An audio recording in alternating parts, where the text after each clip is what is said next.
오늘 스카이 캐슬이라는 제목으로 말씀드립니다. 스카이 캐슬이라는 건 말 그대로 하늘성입니다. 저는 지난주에 문제보다 해석이 더 중요하다라는 말씀을 드린 적이 있습니다. 해석을 잘해야 된다. 그런데 인간은 원래 교만해서 교만한 해석을 합니다. 교만한 해석이라는 것은 은혜를 모르는 걸 말합니다. 내가 했지, 내가 이루었지 라고 해석하는 것이죠. 아담 이후에 인간들은 은혜로 여기지 않는 그러한 배은의 역사로 살아오고 있습니다. 오히려 은혜를 베푸신 하나님을 향해서 원망과 불평과 하나님을 대적하고 하나님이 없다고도 말합니다. 하나님께서 그렇게 교만한 인간들을 홍수로 심판을 하셨습니다. 그리고 새로운 인류를 노아로부터 다시 시작을 했는데 그게 창세기 6장 이후에 나오는 이야기였는데 오늘 창세기 11장에 가면 바벨탑의 이야기로 이어집니다. 인간은 다시 교만해졌으며 인간은 다시 하나님을 대적하는 그러한 은혜를 망각하는 그러한 일을 반복해서 하고 있습니다. 이것이 오늘 우리들의 삶의 모습은 아닌지 돌아보지 않을 수가 없습니다. 홍수 후에 창세기 9장 1절에 보면 하나님께서 노아와 그 가족들에게 새로운 언약을 세우시면서 이렇게 명령하십니다. 하나님이 노아와 그 아들들에게 복을 주시며 그들에게 이르시되 생육하고 번성하여 땅에 충만하라.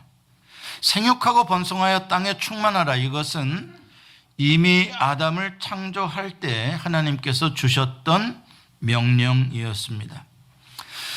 그것은 인간의 존재 가치가 어디에 있는지 하나님이 규정을 해 주신 것입니다.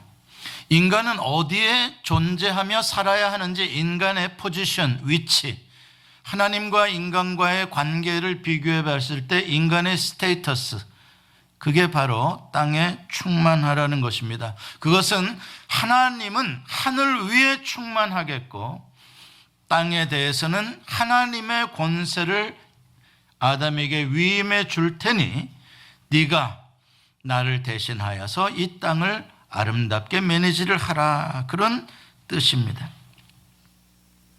하나님께서 아담과 하와의 이름을 지어주셨던 걸 여러분 기억하실 것입니다. 하나님이 위임을 해주시는 그러한 이름입니다. 우리의 포지션을 정해주는 것입니다. 그리고 아담은 또 하나님께 고난을 위임받은 그것으로 짐승들의 이름을 각각 다 불러주는 것으로 매니저의 역할을 하고 있습니다.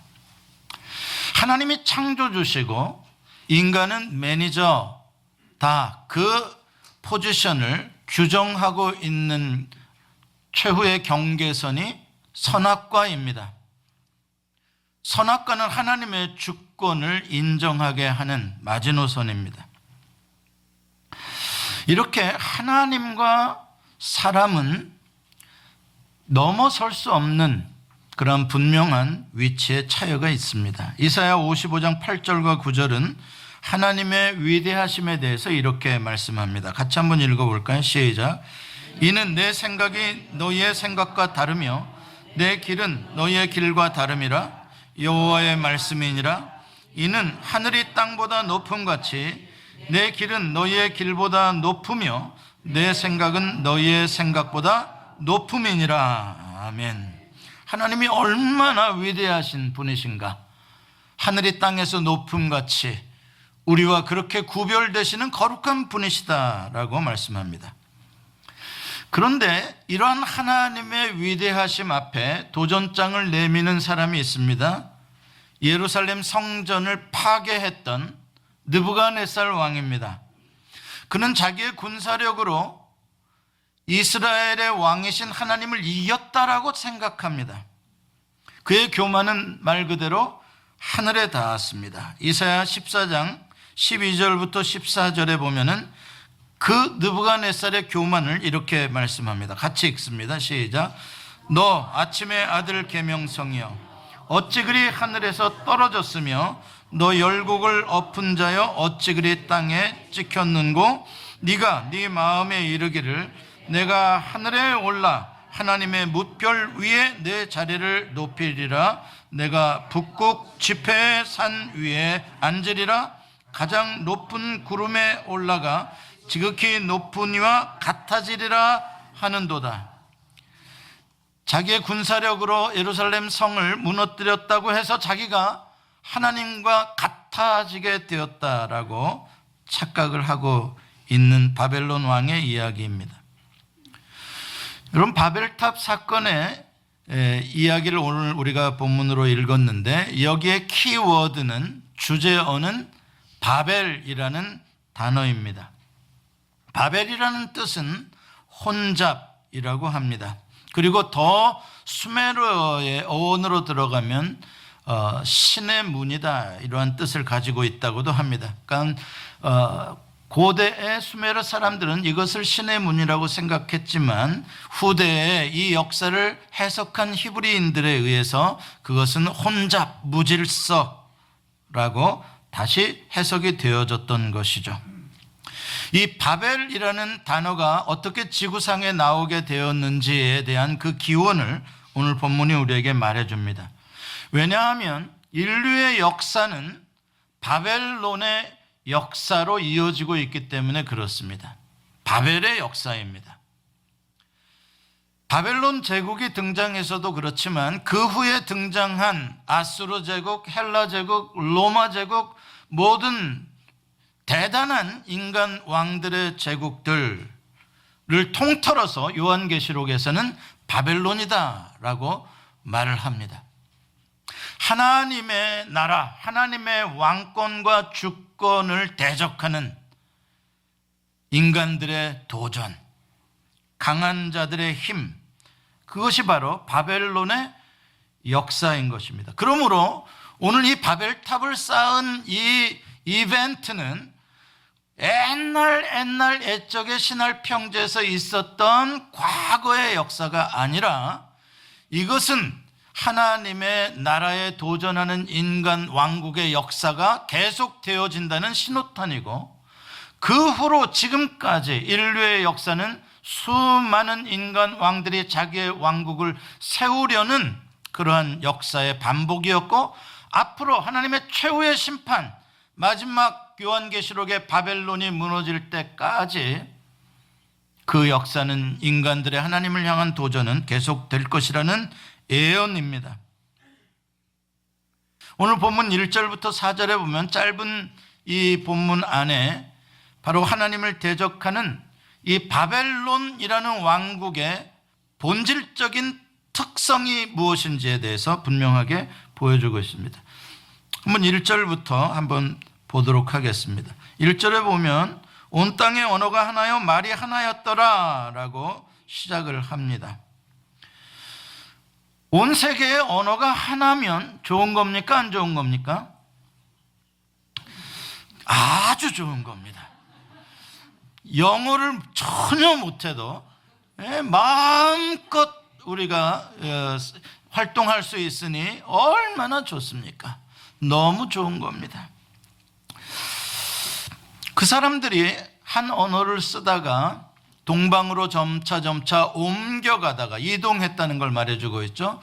동쪽을 향해서 점점 가다가 시날이라는 평지를 만나게 되었다 말합니다. 시날 평지는 참 좋은 땅입니다.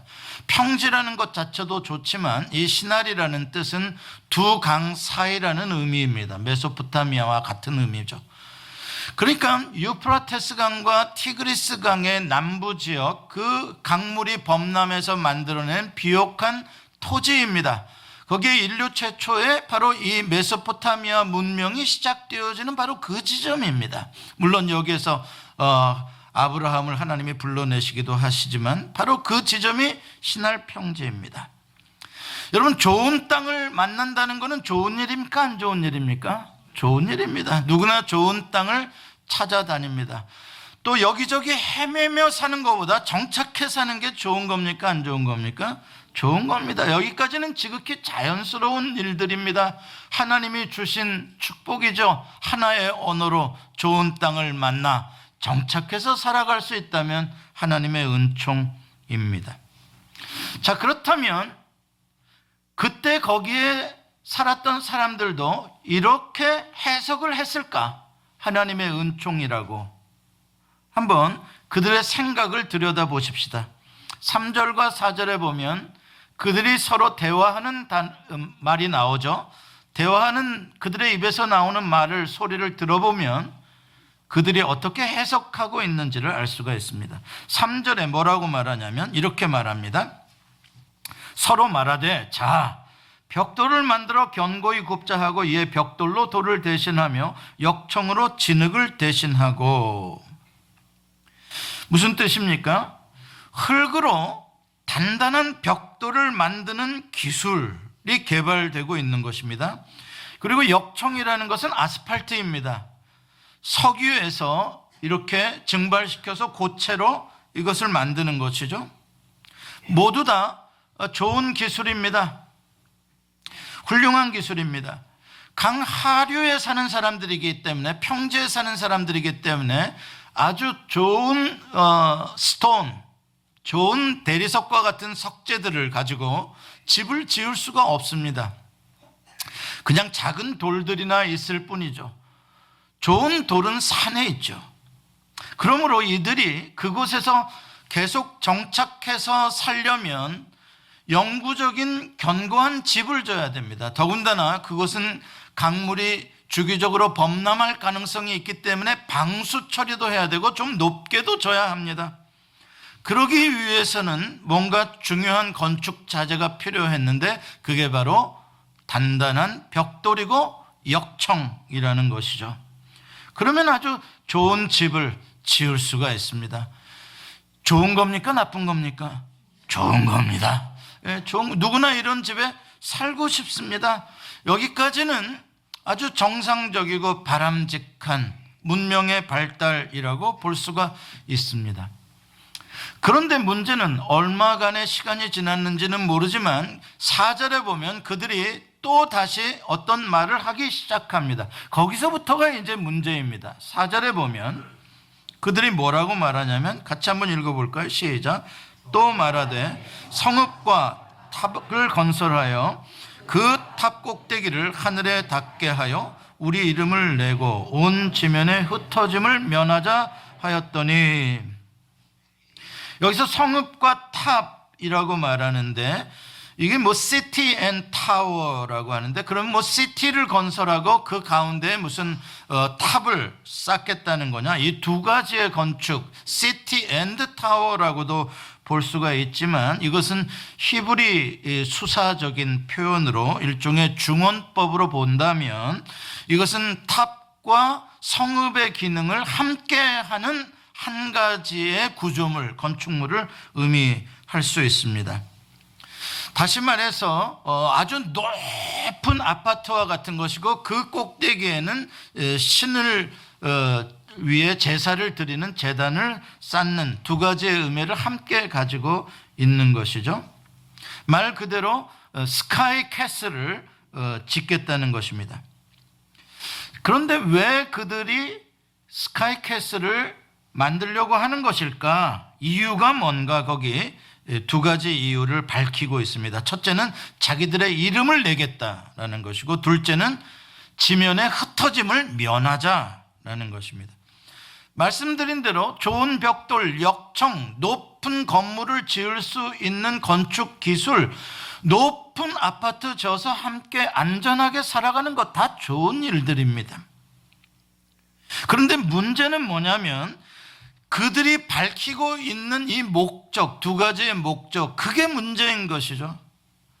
하늘에 닿아서 하나님의 은총에 감사하는 제사를 드리겠다라는 게 아니라 하늘에 닿아서 우리 스스로가 신이 되겠다라는 것입니다. 우리의 이름을 내겠다는 것이죠.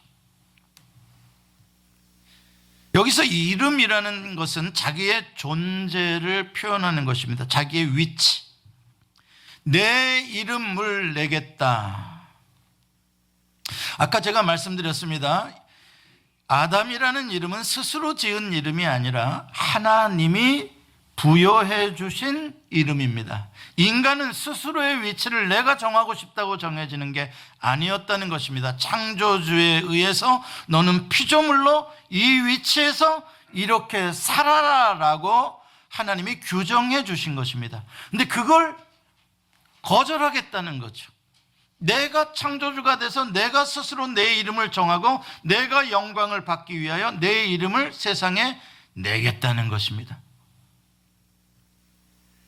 그리고 하는 말이 흩어짐을 면하자는 것입니다.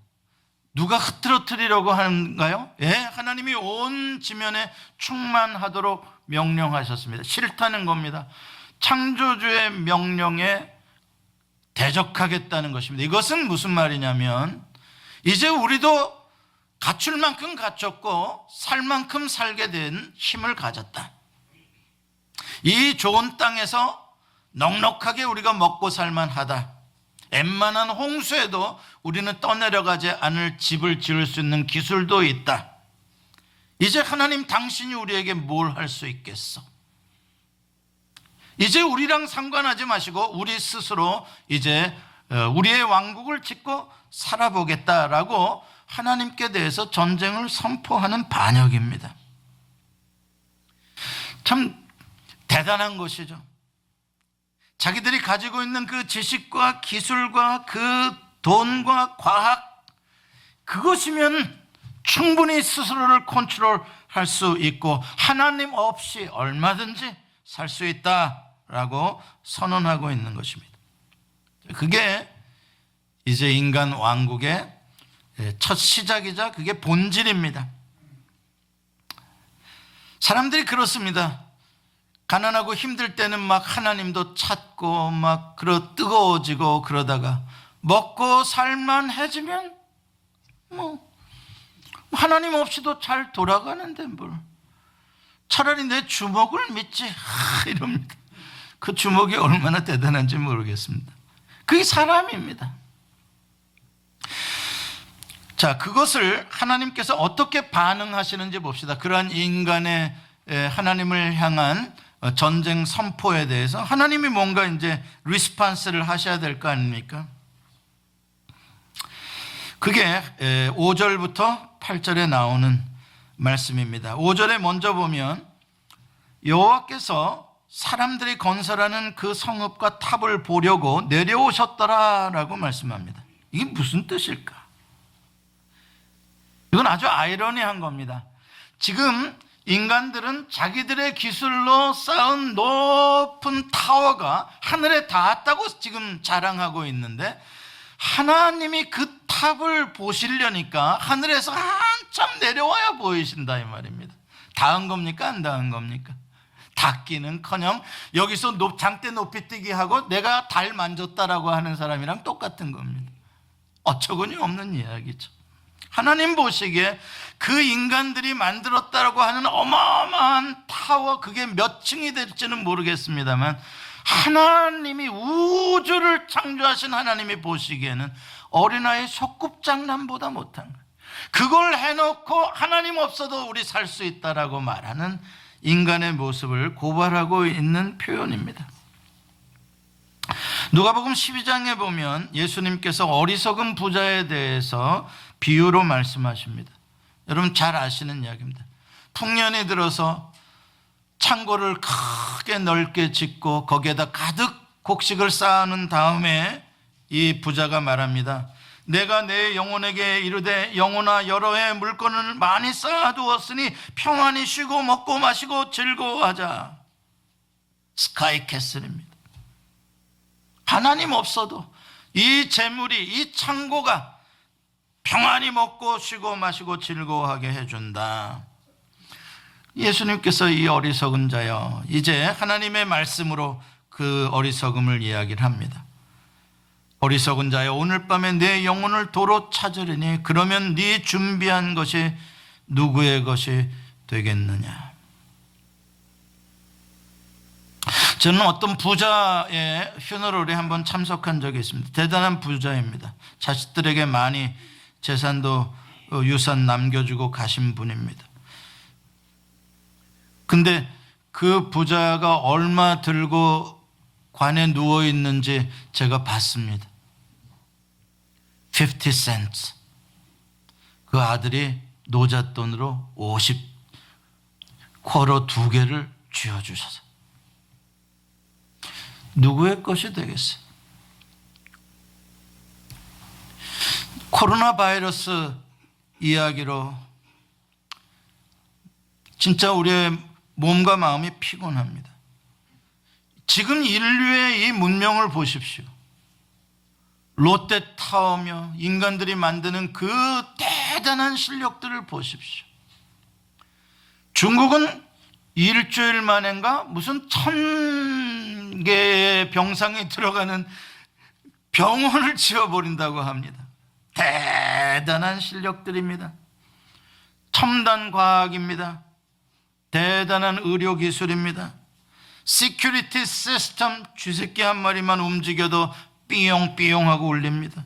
대단합니다. 크리스탈처럼 찬란하게 빛나는 교회 건물들이 많이 있습니다. 더 높은 안전한 빌딩도 많이 있습니다.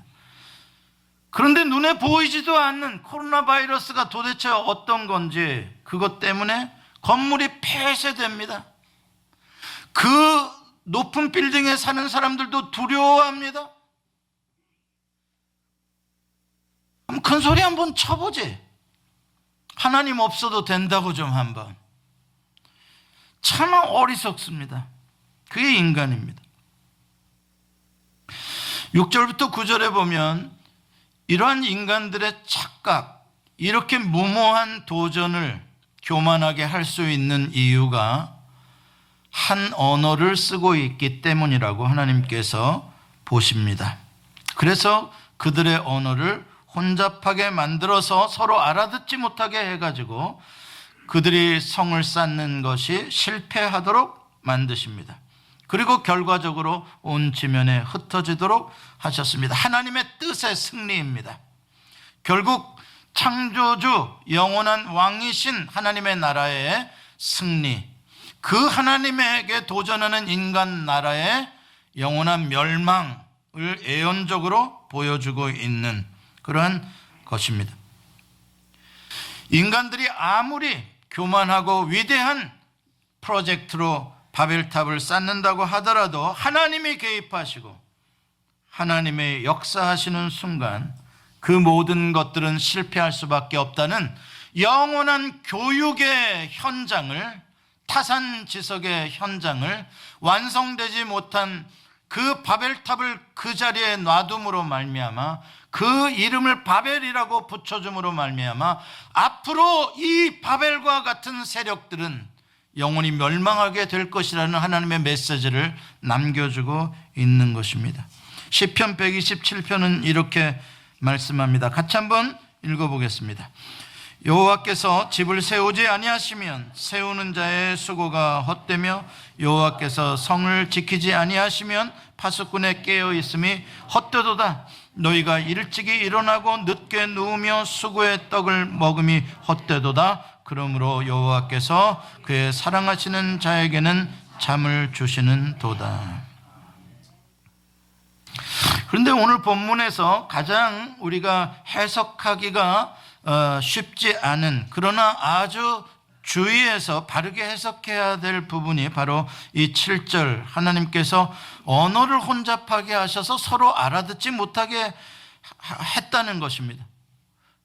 아까 제가 하나의 언어를 말하는 것은 하나님의 은총이고 아주 좋은 축복이라고 말씀드렸습니다. 그런데 언어가 혼잡하게 된다는 것, 그건 나쁜 것입니다. 서로 알아듣지 못하게 되는 것 또한 나쁜 것이죠.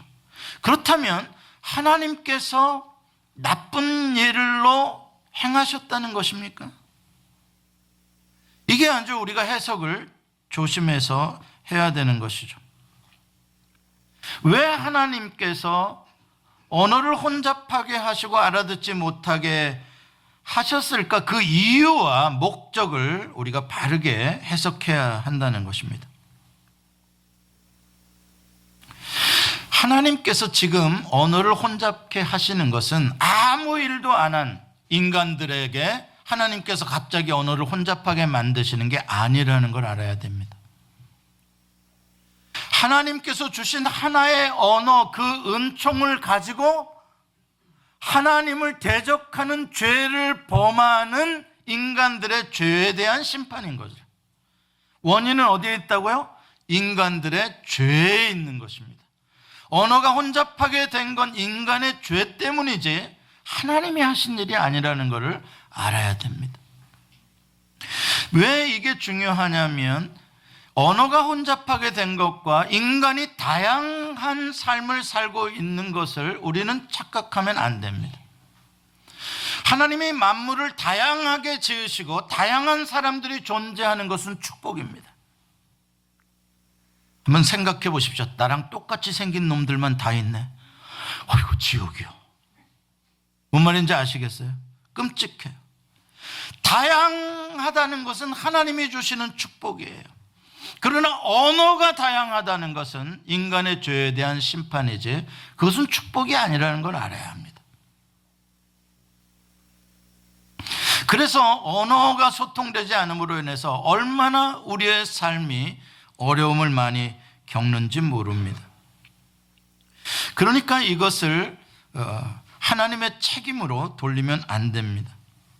오히려 하나의 언어를 가지고 악한 일을, 더 독한 일을, 죄악을 만들어내는 인간들에 대해서 하나님이 개입하셔서 이 일을 해결하고자 하시는 해독죄가 바로 이 언어를 혼잡하게 하신 일이라고 우리가 볼 수가 있습니다. 자, 이것을 그렇다면 한번 우리가 더 본질적으로 언어에 대한 이야기를 한번 들어가 봅시다. 과연 우리가 똑같은 말을 쓴다 그래서 그게 다 소통이 되는 말일까?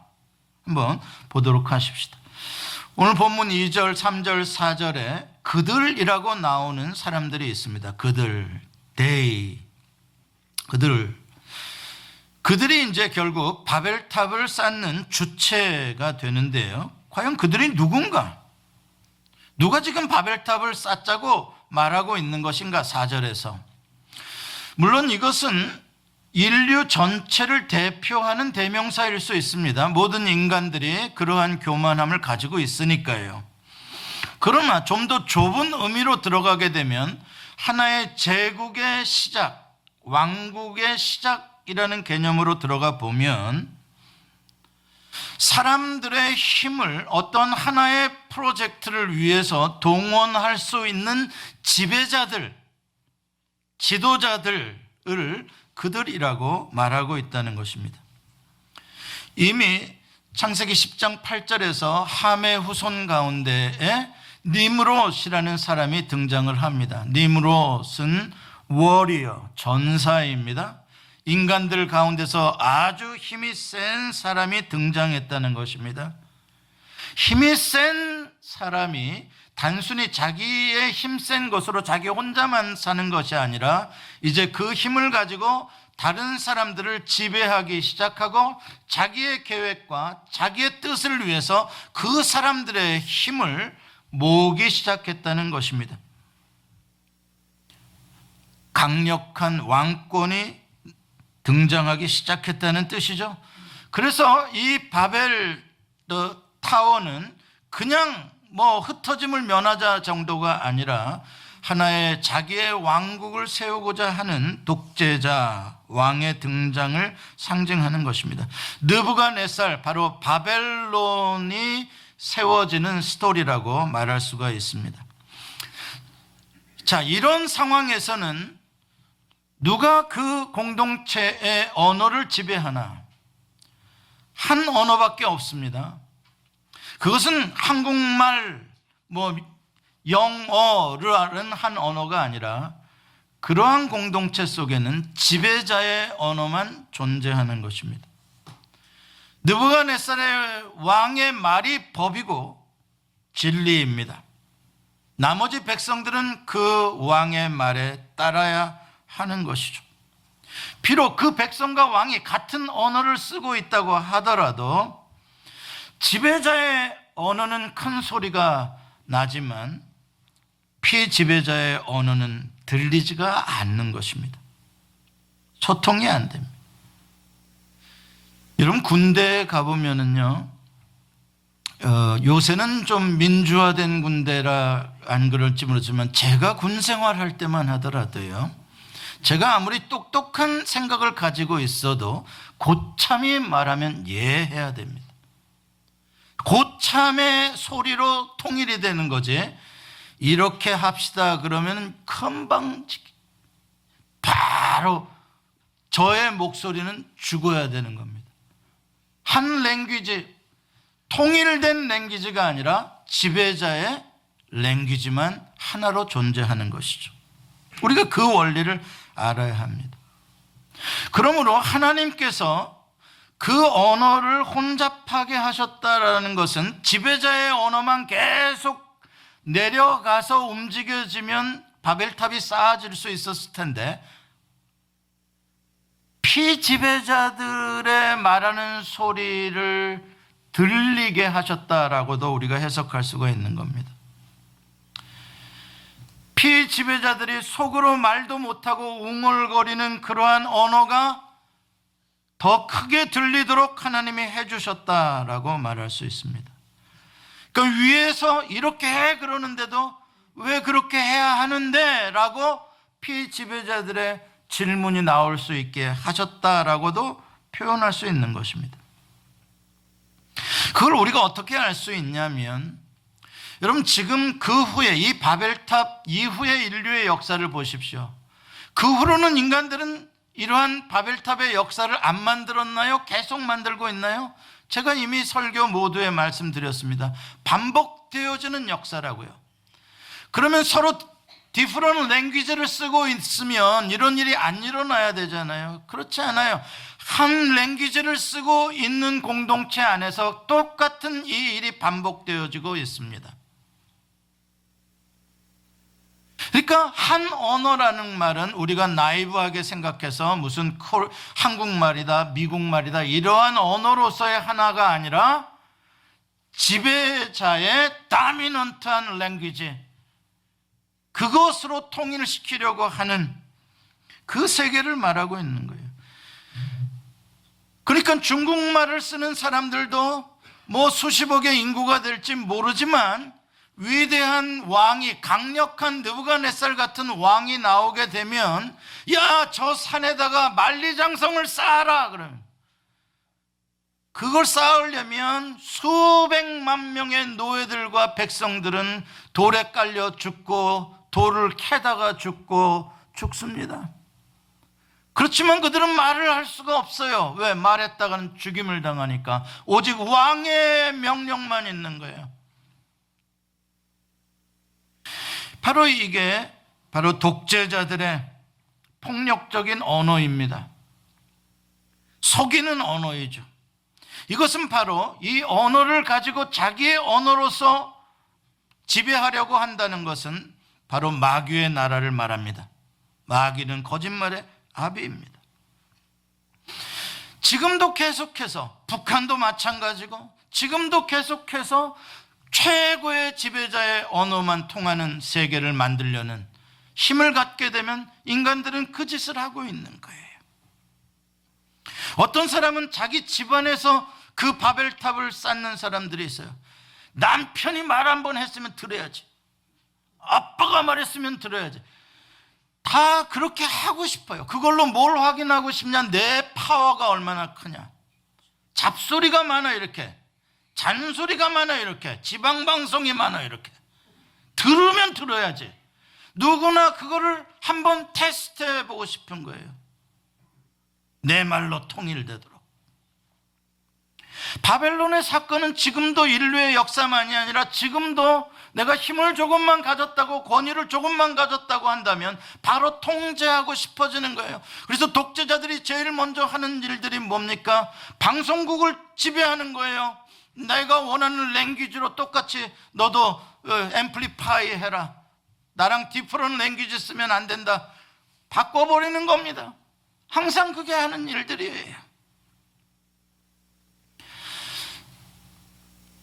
피지배자들의 소리를 듣지 않으려는 것입니다. 그 소리가 들리면 사회가 혼란하다고 말합니다. 시끄럽다고 말합니다. 독재자가 말하는 소리로 찍소리 못하고 있으면 안정됐다, 우리 사회가 질서정연하다 이야기를 합니다. 그게 진짜 안정된 겁니까? 바벨탑 쌓는 거죠. 여러분, 우리가 잘 봐야 됩니다. 과연 백인 주류 사회의 부자들이 카페에 모여서 식사를 하면서 저 히말라야 산 언덕의 인신매매 가운데 아니면 질병 가운데 죽어가는 어린 아이들의 이야기와 슬픔들에 대해서 이야기를 나눌까요? 아니면 이번 대통령을 누구를 뽑아야 우리 주식값이 오를까를 이야기를 할까요? 말해봐야 잔소리죠. 스카이캐슬에서 사는 사람들은 저 지하실에 보이지 않는 그런 데도 있어? 그런 사람들도 살아? 그 세계를 몰라요. 들리지가 않아요. 높은 롯데타워의 수십억짜리 아파트에 살고 있는 사람들은 어디선가 저 빈민촌 지하실방에서 월 사골세를 내지를 못해서 밀린 각종 고지서들을 놓고 우리가 약을 먹고 죽자고 유서를 쓰고 있는 그 사람들의 소리를 듣지 못해요. 그게 인간이에요. 그러나 우리 하나님은 그 소리를 들어주시는 분이죠. 인간 왕들은 그 소리를 듣지 않으려고 하고 그 소리가 들리면 그 소리를 없애려고 하는 게 인간 왕들이지만, 우리 하나님은 고아와 과부의 울음을 들으시고 우리의 작은 신음에도 응답하신다. 고래의 뱃속에서의 회개도 하나님은 들으시고요, 골방 속에서 눈물로 가슴을 치는 소리도 들으셔요. 그게 우리 하나님, 우리 왕이에요. 그게 하나님의 나라라 이 말입니다. 하나님의 나라는 높은 자들의 목소리로 지배하는 나라가 아니라, 하나님의 나라는 저 지하실에서, 저 수렁에서, 저 골방에서, 저 절망에서 울부짖는 그들의 신음소리가 크게 들리는 나라, 그게 하나님의 나라라 이 말이야. 그게 들리면 사회가 시끄러워진다면 그것은 바벨. 여러분, 우리 얼마나 그리스도인들이 데모하면 저것들이 나라를 잘못된 데모들은 나라를 시끄럽게 할 수 있죠, 폭력적으로요. 그러나 어느 누군가는 몸에다 불을 질러가면서 내 소리 좀 들어달라라고도 하고, 어느 누군가는 높은 빌딩에서 떨어지면서까지도 내 소리 좀, 내가 여기 있다라고, 내 소리 좀 들어달라라고, 그렇게 죽어라고 외치는 사람들도 있어요.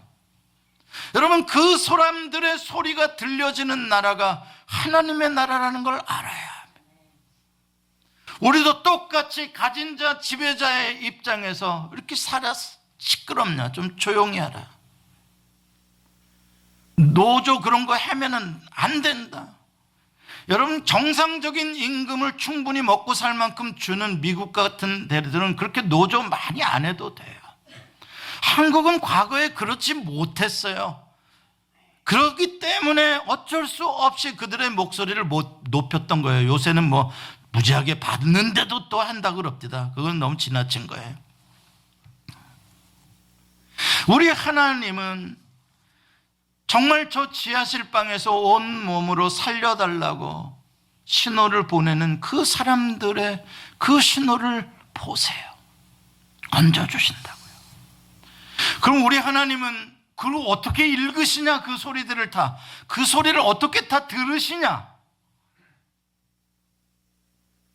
그걸 사랑이라고 하는 거예요. 사랑은 소리가 들려요.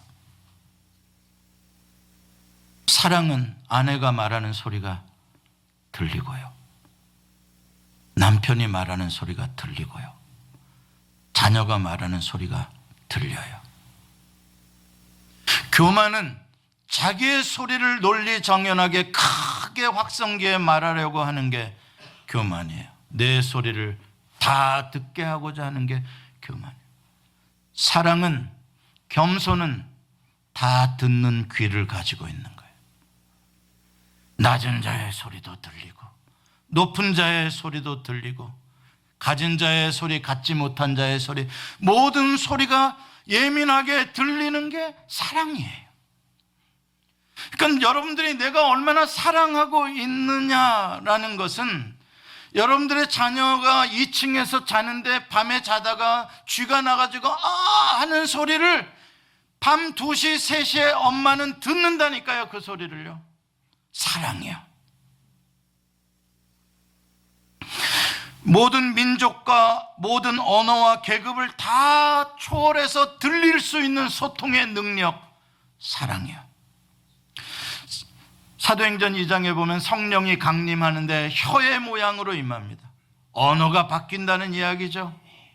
바벨탑이 역전된다는 이야기입니다. 하나님의 나라의 언어가 지배하는 세계가 오고 있다는 것입니다.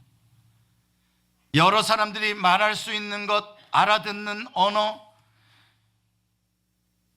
성령의 말하게 하심을 따라하는 그 말, 그 랭귀지는 뭐겠습니까? 러브예요. 성령의 열매는 사랑이에요. 사랑은 소통하게 하는 능력인 것이죠. 하나님 나라의 언어는 한국말일까요? 영어일까요? 천국 가면 한번 생각해 보시지 않았어요? 세계는 영어를 배워야 살아요. 왜? 지배자의 나라이기 때문에요. 바벨론의 나라의 언어로 통일되고 있기 때문에요. 그러나 천국은 영어 쓰지 않아요. 안심하세요. 천국 가면 우리는 무슨 말 할 거예요? 한국말 해요. 그런데도 다 통해요. 어떻게 해요? 그게 하나님 나라의 사랑의 언어예요. 신비하죠. 그래서 교회는 미국 교회도 있고 한국 교회도 있고 아프리카 교회도 있으나 다 한 놈이요, 한 나라의 한 백성, 한 입으로 한 말을 하는 사람들인 거예요.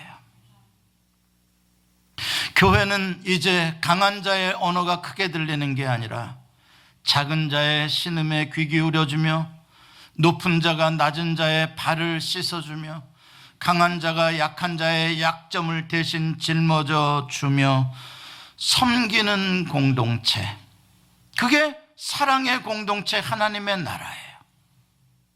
시편 131편에 다윗은 이렇게 고백합니다. 우리 같이 한번 읽어보겠습니다. 시작. 여호와여, 내 마음이 교만하지 아니하고 내 눈이 오만하지 아니하오며 내가 큰 일과 감당하지 못할 놀라운 일을 하려고 힘쓰지 아니하나이다. 실로 내가 내 영혼으로 고요하고 평온하게 하기를 젖된 아이가 그의 어머니 품에 있음 같게 하였나니 내 영혼이 젖된 아이와 같도다. 이스라엘아, 지금부터 영원까지 여호와를 바랄지어다. 아멘. 내가 여호와 앞에 젖된 아이로 그 품에서 평안을 누릴 때, 내가 낮아질 때 주의 팔이 나를 높여주시는 거예요. 인간은 높아지고자 하면 반드시 추락할 것이요, 낮아지고자 하면 낮아지신 예수님을 하나님께서 하늘 위로 높여주심 같이 겸손한 자는 하나님께서 높여주시는 거예요. 그렇게 높아져야지 내 스스로 기어 올라서 높아지고자 하는 자는 멸망을 당하게 되는 거예요. 여러분 잊지 마십시오.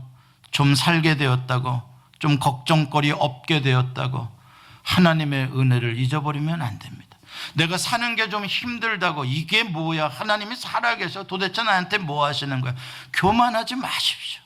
당신 지금 숨 쉬고 있는 것도 하나님의 은혜입니다. 여러분, 그 은혜를 모르면 인간은 크든 높든 낮든 간에 자기 바벨탑을 쌓고 있는 거예요. 인간은 얼마나 어리석은지 돈이 10만 불만 생겨도요, 그 돈을 의지해요, 하나님보다요. 건강이 조금만 좋아져도 자기의 건강을 의지하고, 권력이나 지식이나, 어떤 사람들은 자녀가 자기의 스카이 캐슬인 줄 알아요. 그래서 스카이 대학 보내려고 그래요.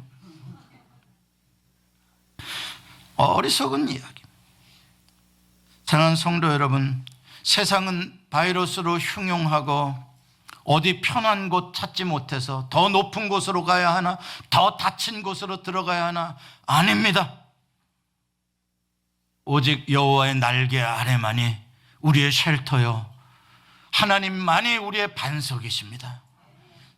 우리가 영원히 거주해야 할 진짜 우리들의 타워는 하늘나라에 있어요. 여러분들이 지으려고 노력할 필요 없어요. 하나님이 예비하신 성이 있어요. 그 성에 꼭 들어가시는 여러분들 되시기를 바랍니다. 기도하시겠습니다. 하나님, 우리의 귀를 열어주옵소서. 하나님의 음성이 들리게 하시고, 나보다 낮은 자들, 저 가난한 자들, 니카라과에서 신음하는 빈민들, 저 아프리카에서 고통당하는 자들, 아버지 코로나로 인해서 죽어가고 신음하는 모든 사람들의 그들의 소리가 들려지는 귀를 주시옵소서. 예수님의 이름으로 기도합니다. 아멘.